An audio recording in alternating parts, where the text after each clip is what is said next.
So you've set your day and time. Now you need to prepare for the study. Here are a few pointers to create a hospitable atmosphere and keep the discussion comfortable. Number 1. Are you offering snacks? Know your friend's dietary restrictions and food preferences. Ask what your friend likes to eat. Number 2. Remind your friend a day or two ahead about the study by calling, texting, or stopping by their lab or apartment. Number 3. Consider your friend's attitude towards scriptures.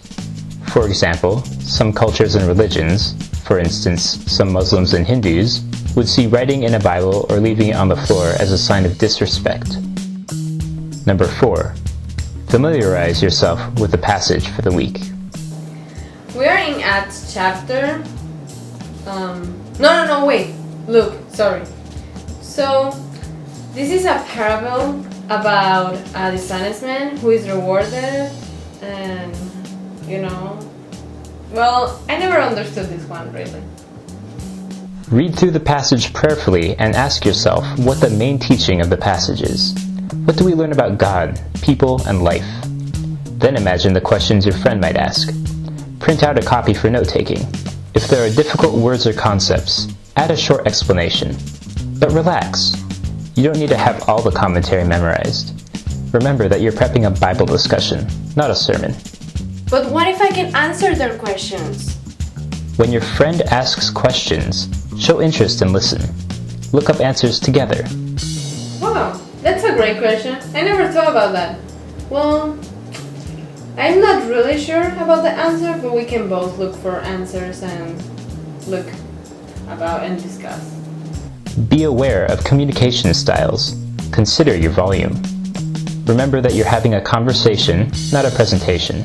And if your friend doesn't understand what you say, looks puzzled, or asks you to repeat something, use different language. Don't just talk louder. Think about pace and silence. I can't believe he turned over all those tables. Yes, he did.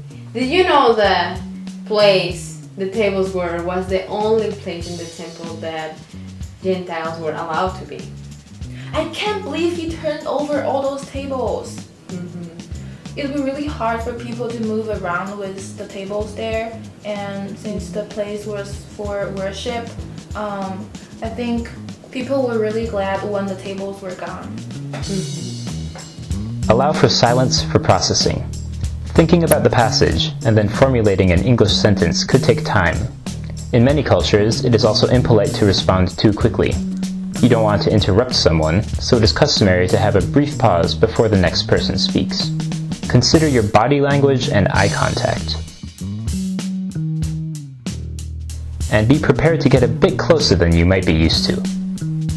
Do allow time at the start and end of the study to talk about each other's lives. Taking time for the relationship is as important as taking time for the study. Ultimately, pray, pray, and pray. Pray for spiritual hunger, for God to show up, for your friend to take steps towards Jesus. Listen to the Holy Spirit and follow where He leads, even if it's not scheduled or planned.